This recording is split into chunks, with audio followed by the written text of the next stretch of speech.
Here's 6 different tips for watercolor artists. So watercolor ratio, water to pigment ratio is a big deal, and you'll see these different techniques. Oftentimes, I consider tea, milk, and butter.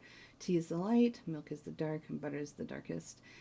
Edges are another important tip. I like to soften my edges.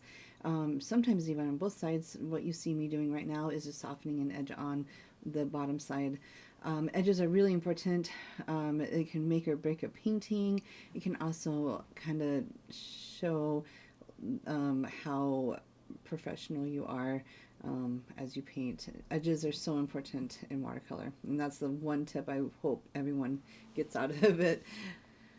And then we have wet into wet. I like to use wet into wet for floral shapes, organic shapes. When I start a painting, it's usually wet into wet.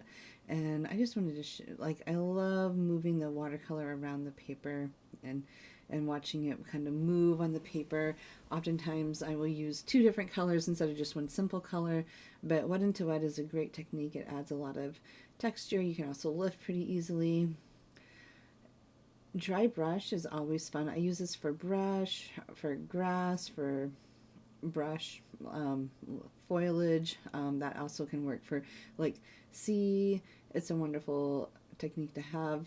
A flat wash is just that. It's a flat wash, and this is sped up a little bit, but really there's no lines when you have a flat wash. It's just flat.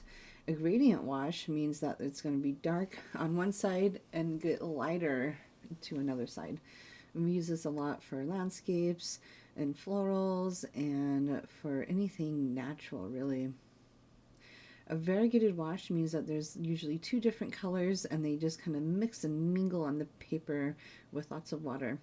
And so what you're seeing me here is I added cerulean blue, and now I'm adding that deep dioxazine purple and just getting a beautiful mix of color. You want it to look natural. I use this a lot in my landscapes for my skies and my seascapes. And then last but not least, I have brush strokes. So I like using different brushes to make different brush strokes, but knowing this technique really helps too with your watercolor.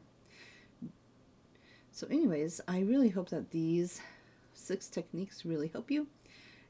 You will see me using this brush to make calligraphy and different mark making.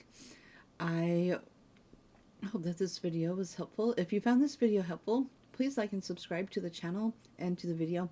I sure appreciate it, and happy painting!